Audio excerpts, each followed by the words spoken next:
বাবার দাম কম না বেশি? কোন সন্তান যখন বাবার কাছে কোনো কিছু চায় রে, আজকে বাবা দুপুরের লাঞ্চ পর্যন্ত করে না। যদি লাঞ্চটা করি, আমার ছেলে বা মেয়ের মুখের ফুটন্ত হাসি আমি দেখতে পাবো না।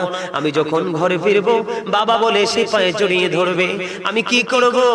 বাবা অনেক দুপুর বেলা, পরিবারের কেউ জানে না বাবা দুপুর বেলা লাঞ্চ করেনি। ও বন্ধু, রাতের বেলা বাবা ডিনার করেনি।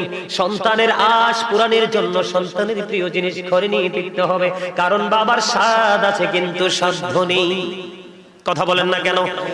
বন্ধু, নবীজি বলেছেন তোমার উপার্জিত অর্থ না রে।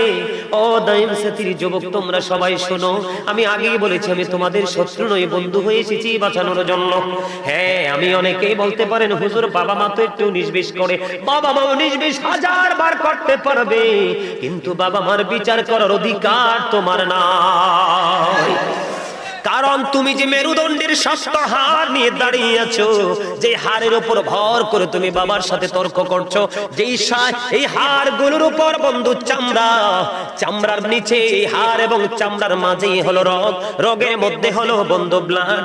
এই যে চামড়া এবং ব্লাড দুটো তোমার বডিতে এসেছে মা থেকে, আর তোমার বডির যত হাড়, হাড্ডি যেটাকে বলা হয়, সবগুলো এসেছে তোমার বাবা থেকে। এই বাবার সাথে কেমন করে তর্ক করো? এই বাবা চাইলে কেমন করে না করো? তোমার জীবনে কোনোদিন বাবা চাওয়ার পরে না করেনি। আল্লাহ রাসূল বলেছেন যে সন্তানটার উপর বাবা অসন্তুষ্ট, এই সন্তানটার উপর আল্লাহ রাব্বুল আলামিন নিজেই অসন্তুষ্ট। এই সন্তান যেখানে সোনার খুনিতে পা দিলে দেখবে শুধু ছাই, আর যেই সন্তানের প্রতি বাবা মা সন্তুষ্ট রে, এটা সালির থুবে গেলে দেখবে ওখানে লাড়া দিলে দেখবে সোনা।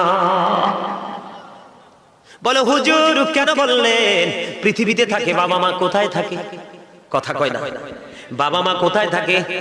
পৃথিবীতে বিচরণ করে, কিন্তু আল্লাহ নিজে কোরআনের মধ্যে বাবা মা নিয়ে ওয়াজ করে। তাহলে তোমরা বোঝো বাবা মার দাম কম না বেশি?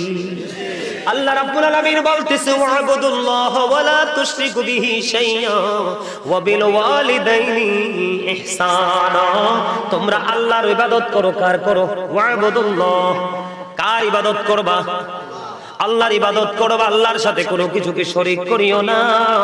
মা বাবার সাথে ভালো আচরণ করো, মিষ্টি আচরণ করো, তোদের সাথে উত্তম আচরণ করো। জোরে জোরে কন্যা সুবহানাল্লাহ। বলছে কে? কথা বলেন না কে? শুধু বাবা মা জীবিত থাকলেই তাদেরকে ভালোবাসবো, তাদেরকে পৃথিবীর বুকে বন্ধু শুধু আদর করব এমনটি নয়।